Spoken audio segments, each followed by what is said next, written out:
lights out and blew it. I mean, it's just what they do. They shot, like 43s yesterday? The Rockets did? I don't know, maybe like 23 or some shit like that. I don't know. It was a ridiculous amount regardless.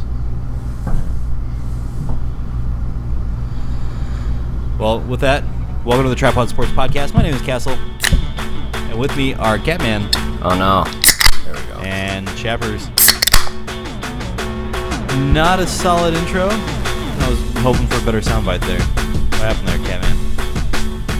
I'm tempering my expectations at this point. Trying to save it for the real hashtag analysis portion of the program.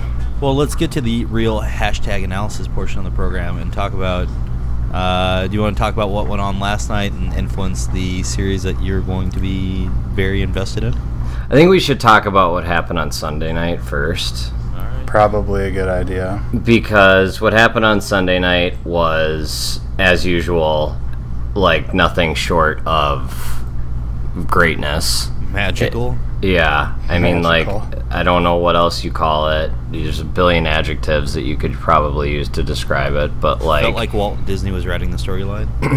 Kinda, and it actually felt like LeBron was writing the storyline, really, for himself, which is what I think makes it so impressive. Like, there's something about him, and, you know, we can talk about the finals down the road here, but, like, there's just been something about him this season thus far that, like, you just have this feeling that no matter what, he's going to figure it out or, like, do whatever needs to be done. And he has yet to disappoint in that aspect. Like, he averages 34.9 points a game in Game 7, so what's he do in Game 7 in Boston where the Celtics have yet to lose on the road? He puts up 35, 15 rebounds, and 9 assists. So, you know, they scored under 100, which is a credit to the Celtics, because I think the Celtics did a really good job. It's just, you can't break down what he does in film enough to stop him. It's just, no matter what you do, he will find a way to be the most effective player on the court. I mean, Kevin Love did not play in this game. Right. So, like, it was LeBron and Scrubs. Like, they had no business winning that game. And they still pulled the W out there. I mean, I don't know what else the man has to do. Like, Yeah. Literally put the team on his back here. And like, and you know what, like, that's part of it, is like the other guys did just enough. You know, J.R. Smith contributed a little bit, Kyle Korver did, you know, Jeff Green had a really good game, Tristan contributed where need be, but it doesn't, like, yeah, all of that is overshadowed by what LeBron did. Well, I don't think, I mean, all those guys had decent games, but I don't think any of them have decent games without Right. LeBron on the court. I mean, it really was just him, like, whipping his massive schlong out and just going to town. Yeah. I mean, here's the incredible thing to me. It's like he never exited this game. No. And you knew he wasn't going to exit the game by the way he was conducting himself. He was literally just doing whatever he could to conserve energy when he didn't need to use it. He was so calculating. There were times when he would give the ball up to someone else to start the offense so he could walk up slowly. Right.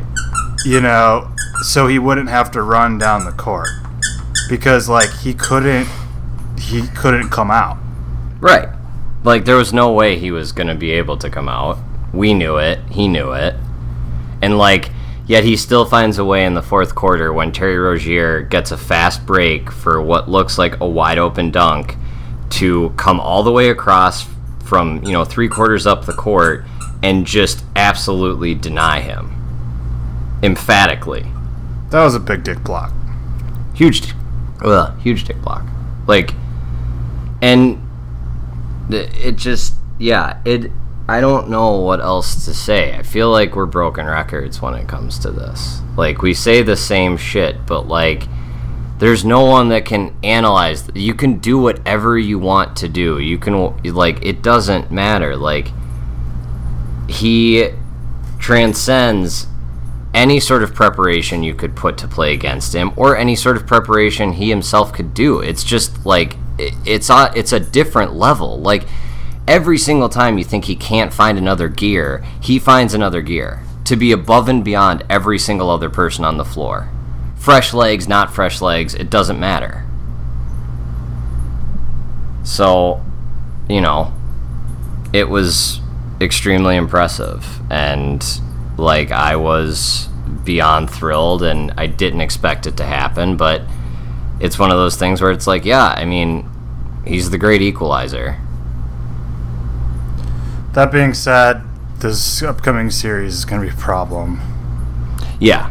So, I mean, you know, the game last night, the Rockets came out, had a great start as usual, and then the Warriors did what they did, which was just wait for the opportunity to get hot. And once they get hot, it's really you're along for the ride.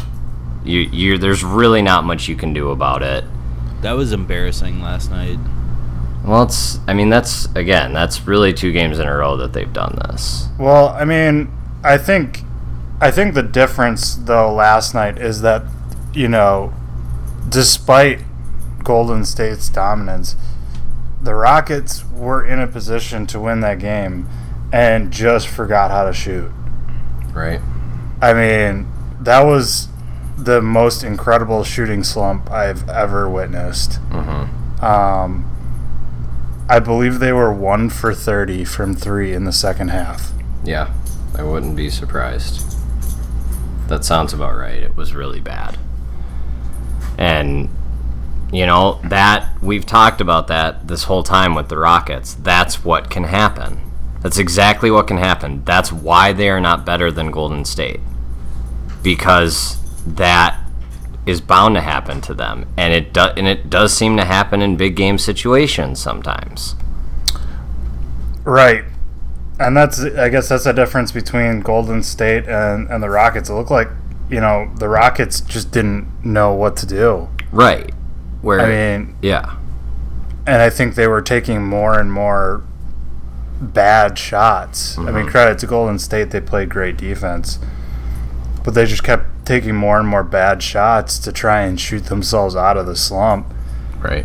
And they didn't really have much of an answer.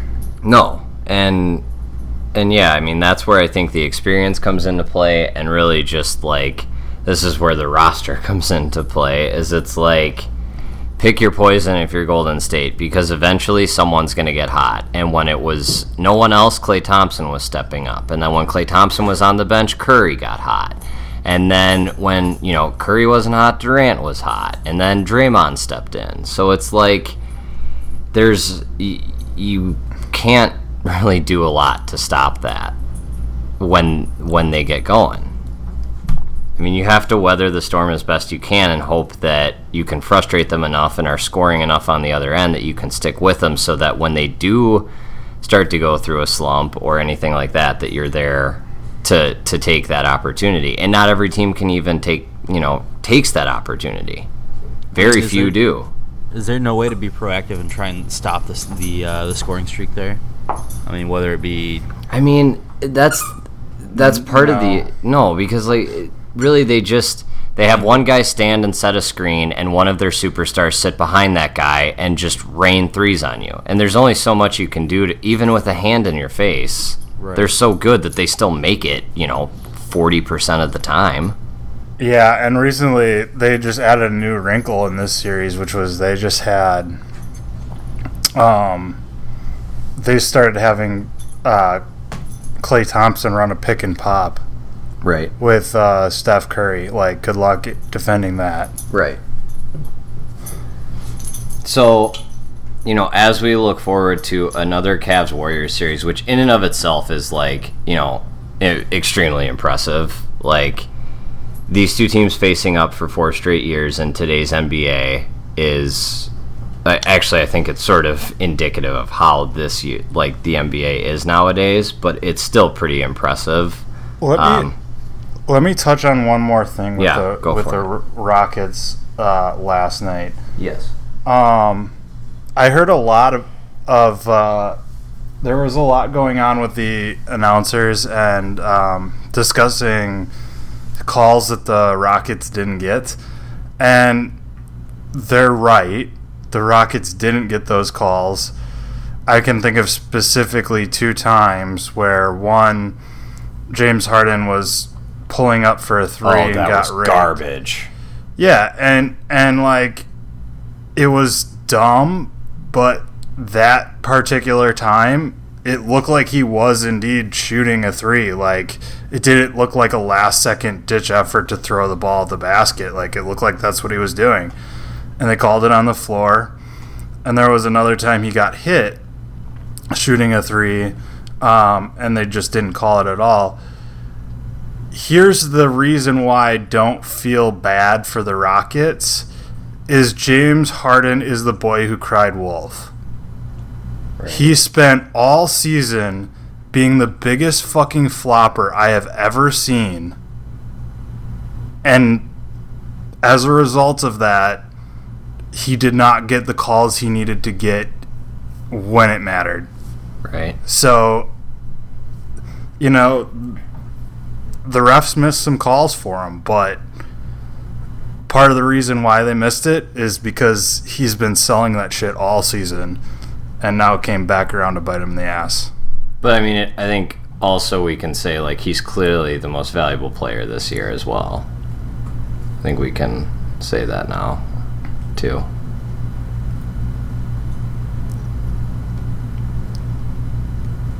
Crickets. So I mean, I'm not gonna go back. Like I know that's one of the things. We've hammered that already, but still, I had to get my shot in when I could. So I mean, they've already voted on it, so like it's not like it's gonna matter. But so also, you know, looking ahead to this next series is, you know, it's extremely impressive what these two teams have been able to do on a consistent basis, and like obviously I'm biased, but like I think especially the Cavs this year with all the roster changes and the complete identity change that they've had to go through, and they still haven't figured it out yet. I don't think, you know, they're still learning how these new guys fit, but particularly George Hill and Rodney Hood. Like Rodney Hood didn't even play. I have a feeling he's going to in the finals, though. Maybe. I think. But I mean, like Jetty the Jedi got 1 minute in Game 7, and Rodney Hood didn't get any. So it's all about matchups. Maybe Ty Lue's, you know, trying to play a little cloak and dagger. Maybe. I mean, he's gonna have to come up with a little bit of a different lineup because Tristan Thompson and Jeff Green aren't gonna, I think, get it done for starters. Yeah. I do think if there's any kind of silver lining in this series, I mean, this is assuming Love is fine for the Cavs, is that I'll get to that in a minute. I do think that they're going to be able to handle Curry a little bit better, because one of the issues they had last year in the finals, and this is one of the reasons why they were fine dealing Kyrie Irving, is that he could not handle the pick and roll with Curry. Right. He was just not good at defense, and like he was just getting destroyed by Curry on that end of the floor. And so now they have George Hill and probably Jordan Clarkson. Yeah. That are a little bit more I want to say experienced, but a little bit more competent defenders. So that should help, but you know, you're also giving up however many points a game, so they're going to have to find a way to do something. So So what's going on with Love, though? Well, I was going to say we have two big injury storylines heading into this, into the finals, and neither of which we know much more than we did yesterday or even like early this morning, which is that Iguodala got a second opinion on his knee. Still not sure if he's going to play, and I don't ever wish anyone injury, but for the love of God, I hope he doesn't play. Yeah, I think the Warriors are hurting more without him than people thought. Absolutely. He's a postseason, like, he's so clutch in the postseason, and he brings them so much in the postseason, and I don't think people ever really acknowledge or realize that. Well, and the thing is, he plays like 3 different positions, essentially. And so... He's one of the only guys that can really frustrate LeBron on a pretty consistent basis as well. Right. So the thing is, with that, I mean, he comes off the bench, but he plays like starter minutes off the bench, just rotating between all the different, like, basically wing positions. And without him, their starting lineup's still ridiculous. But, like, when the guys in their starting lineup have to sit, that's a little bit of a problem, because they just don't, before they relied on him as basically a suitable replacement in their lineup for Durant, for Klay Thompson, and for Draymond Green. Mm-hmm. And now they don't have that. No. I mean, so they could basically run with a 6-man rotation, and then, a little bit of window dressing at the 5 spot. Mm-hmm. Is basically all they had to do, and now they have to get a little bit more creative with their bench, and so that's hurt them a lot. Yeah, I would agree. So there's that, and then also Kevin Love's still in concussion protocol, and I don't think they'll know. I mean, now, I don't know how the NBA's concussion protocol works, but my understanding is if he's not given clearance by tomorrow, he won't play. But I might be incorrect, unless they test every day. Maybe they'll test him Thursday morning and he'll be given the green light. I don't know. I don't know. They're gonna need him. I mean, oh yeah, they would really, like, the best way to win a series on the road is to win game 1. Yeah. I mean, it's tough if you don't win game 1, because, like, then you're either just trying to hold serve till game 7, mm-hmm. or you have to win 2, 3, and 4 all in a row just to have a crack at it in game 6. If you win game 1, hold serve at home, then you come back to your place at game 6 for a chance at home. But like, that's the one you gotta steal. You gotta steal game 1. So if he's not ready for that, that's gonna be a problem. So in just taking a quick look at it, the end call is made by the team physician, who then discusses it with the director of the NBA concussion program. So I mean, there's no reason that they couldn't Isn't LeBron the team physician? Yeah, pretty much, right? So my understanding would be that they could test him on Thursday, so we probably won't know. And Iguodala's sorry, go ahead. No, go ahead. Iguodala's injury is weird too, because they're calling it a contusion. So it's like from banging knees. Super bad bruise. No, it literally is a bruise. It's not a contusion. Is a bruise. It's not a grade of a bruise. Oh, okay. All right, let's move on, guys. We've had almost 20 minutes of straight NBA action. Sounds good. Speaking of concussion protocols, though, did you guys see that NASCAR is actually joining the big boys and instituting an actual concussion protocol? No.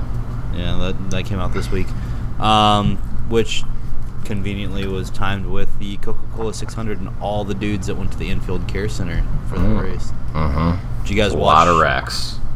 Yeah, we watched up until the Cavs game started, and then we switched back and forth during commercials, but we didn't catch much of the back half of the race.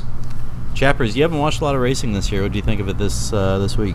Well, like Catman said, at the time I was either watching the Cavs game or playing beer pong. So did not catch much of the race. Okay. Catman, you're in the same boat. No, I mean I watched a fair amount of the race before the Cavs game started. The Coca-Cola 600 gets so much hype, and like I think this year it was more of an exciting race, but it's still one of those where it just seems like it's like if you qualify first, you win like every time. Yeah.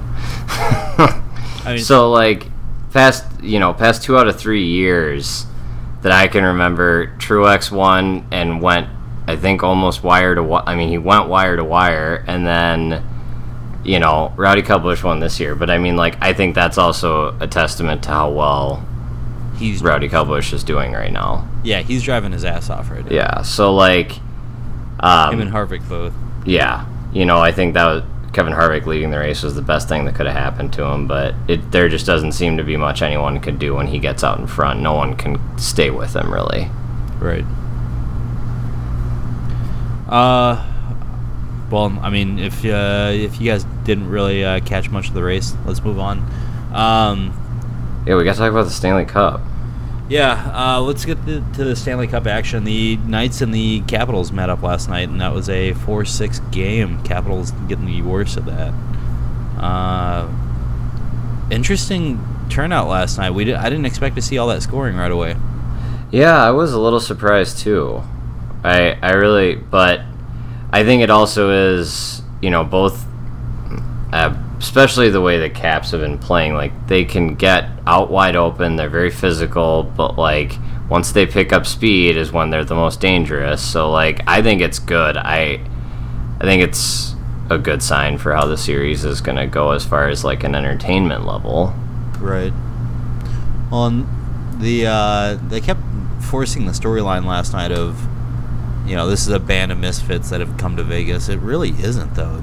It's like the same group of players they've had for like 4 years. Uh-huh. Oh, you're talking about the Golden Knights. Yeah. I was super confused. I was like, that's fucking No, they were stupid. talking about, they were really forcing that storyline, Well, though. of course they were. But I mean, that makes no sense, because this what they drafted was players that have raw skill that just needed to be developed, and a whole bunch Or of like super established veteran players that the other teams didn't want to keep, like James Neal and Marc-Andre Fleury. Spiza.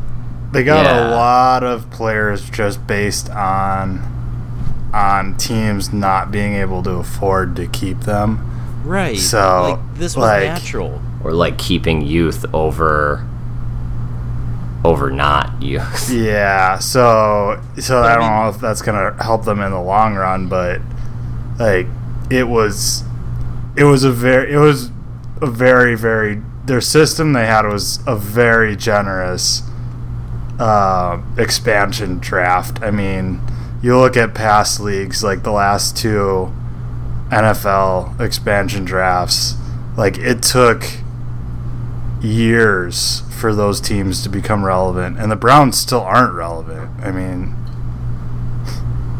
True. We didn't do a Browns watch. We probably should have. But yeah, I mean, I'll get back to you. I'll get back to you later, Browns. But yeah, you're not wrong. The expansion draft was very kind to them. And, I mean, you do have to remember, Vegas went after a lot of players and made a lot of trades before the draft even happened. Yeah. I mean, like, yeah, it's this whole, like, it's abandonment, like, it doesn't fly, and it hasn't flown for, like, since the first round of the playoffs. Yeah, I mean, it's not. You're right. It's not based on reality, but it makes for a great storyline. To be fair, they were 500-1 odds to win the Stanley Cup at the start of the season, which is just insane. Right. And I don't disagree with that. That is so nuts to think that they went 500-1 to now they're in the finals and 1 game up and playing at home. Right. Yeah. Yeah. I think their new equipment had a lot to do with it too. What? The equipment they got from ProStockHockey.com. Oh yeah, that's right. Tripod 10 if you want your 10% off. No, the game last night though was interesting. Kevin, did you watch a fair bit of that while you were switching back and forth? I watched I would not say a fair bit, but I watched a little bit of it. Yeah, I was, to be honest, much more interested in who the fuck the Cavs were gonna play. Yeah. Chapters. No, I was watching watch Golden State Houston the whole way. Awesome. But I mean, I did watch enough to kind of. I saw the power play goal that Vegas opened with, and saw a couple of good saves by Holtby. Did you happen to catch the replay of the what was it, Vegas's third goal, where they cross-checked Carlson right out front to get the dude wide open? No, I did not. Oh man, Pierre was making a huge fuss about it last night. Yeah, he was. He loves to make a fuss. He does. He what is this Caps Wilson avoids suspension? What the fuck did he do now? Wilson took a cheap shot at somebody. Play. It was right after the whole cross check leading to the goal. Marcia's salt. Yeah. So. Was it really controversial, or is ESPN just making a big deal out of it? No, it was pretty controversial. I mean, the refs let the game get away from them there, and guys just started taking justice in their own hands, and Wilson decided he was going to take a cheap shot at Marchessault. And it was, he had just gotten rid of the puck, and Wilson maybe took 2 or 3 extra steps there into him. Yeah, it was pretty dirty. He would think he would, keep his head down by now.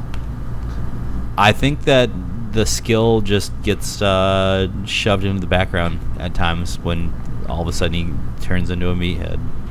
It's like watching the Hulk come out. Yeah, because he kept his shit together really well in Game 7 against Tampa Bay, and yeah, I mean you have to do even better in the final. Right. So, all right, guys. Prediction time. What are we thinking? We want to make some predictions on the NBA Finals, or are we all too bitch-ass to commit to somebody else? I mean, I'm going to pick the Cavs if we do. Chappers? I'm not going to pick the fucking Warriors. I won't do it. Chappers? I can't.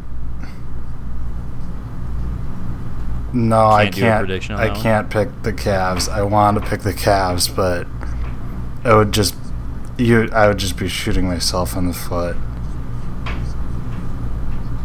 I'm willing to shoot myself. Well, at least you're not Demarius Randall. Yeah, what the fuck was he thinking? Does he not know where he's playing football? People of Cleveland are not a kind people. Yeah. They're not a kind people when you come out on Twitter and start saying that you can't wait to watch games 3 and 4 so you can watch Steph Curry light that bitch up. And you're going to have front row seats. So, you know which one I'm talking about? He said, if the Cleveland Cavaliers win the 2018 NBA Finals, I'll buy everyone who retweets this a jersey. 72,000 it's up to 450,000. No. So the 500. Oh, okay. So 11. Okay. So with the average jersey sale at around $100. I just retweeted that shit. Well, only a free jersey. You're not gonna get a free jersey because he's committed to $50 million worth of jerseys, and Demarius Randall does not have $50 million. So if the Cavs win, he's either gonna be a little bitch, which that's what he's gonna do, or he's gonna be, on the Michael Vick salary situation. Oh, he's the one we just got that they just got from the Packers, isn't he? By the way. Yeah. So, yeah, that's not great. That's not how you want to welcome yourself into I especially want the Cavs to win now because he's a fucking idiot, and that would be hilarious. And he plays for the Browns, so they will slash your tires. They don't care. Well, I will pick other things. I don't care. The Memorials this weekend. See, I don't feel that inclined to pick the golf this weekend for some That's reason. fair. I mean, And I don't feel inclined to pick the Caps series because, yeah, that's bad juju, I think. I don't believe in Juju. I believe in LeBron, so I'll pick the Cavs. Huh. That's how Belmont much of an Stakes? idiot I Is am. that this weekend? No. 2 weeks. Not. Yeah. How about the French Open? Sure.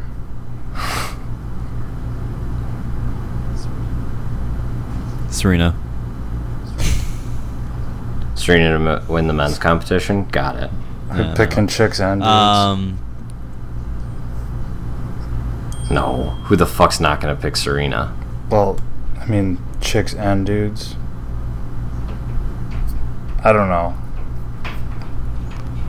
The wheels have are falling no- off. Yeah, the wheels are falling off. Let's just end it here. Chappers, Yeah, I can you can. do something for me? All right.